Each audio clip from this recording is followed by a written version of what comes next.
इस देश में जिले के एक पार्षद से लेके संसद में बैठा एक मंत्री भी स्वदेशी इस्तेमाल को लेके ज्ञान देता रहता है। यहाँ तक कि हमारे प्रधानमंत्री भी कई मंचों से बोलते रहते हैं कि हमें स्वदेशी इस्तेमाल करना चाहिए, मेक इन इंडिया करना है हमें। लेकिन भाई आपके खुद के जो मंत्री हैं कैबिनेट के, वो भी तो ऐसा मतलब व्यवहार में लाएं, वो भी तो स्वदेशी यूज करें। अनुराग ठाकुर जो कैबिनेट में मंत्री हैं, जब वो संसद में बोलने के लिए उठे तो उनके कमर पे एक बेल्ट दिख गया। हालांकि वो उसे छुपाने की कोशिश करते रहे, लेकिन वो चीज़ दिख गई और बाद में वायरल भी हो गई। वो बेल्ट था किसी विदेशी कंपनी का, लुइस कुछ नाम था उसका है, लुइस कुछ नाम उसका बेल्ट है। अब उसकी कीमत इंटरनेट पे देखोगे तो लगभग 60 से 70 हज़ार उसकी एक बेल्ट की कीमत है। तो एक तरफ तो आप लोगों को ज्ञान देते हो कि आपको छोटी-छोटी चीज़ें, बड़ी-बड़ी चीज़ें स्वदेशी इस्तेमाल करना चाहिए।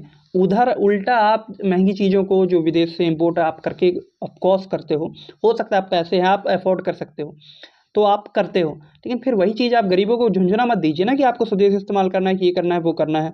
वो अपनी सुविधा से देखेगा फिर। क्या देश को बनाने का ठेका सिर्फ़ गरीब लोगों ने नहीं लेके रखा है, कि उनको राष्ट्रभक्ति का भी जो मैटर है वो सिर्फ़ गरीबों का नहीं है, आपका भी बनता है।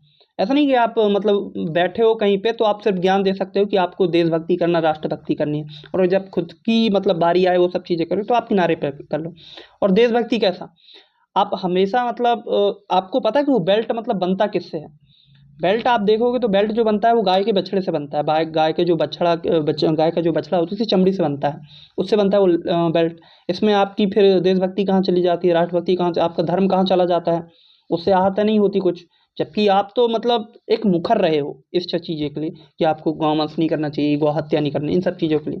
फिर आप भाई कैसे मतलब एक गाय के बछड़े के चमड़े से बनी, मतलब आपके उस बेल्ट को बनाने के लिए किसी बछड़े को मारा जा रहा है।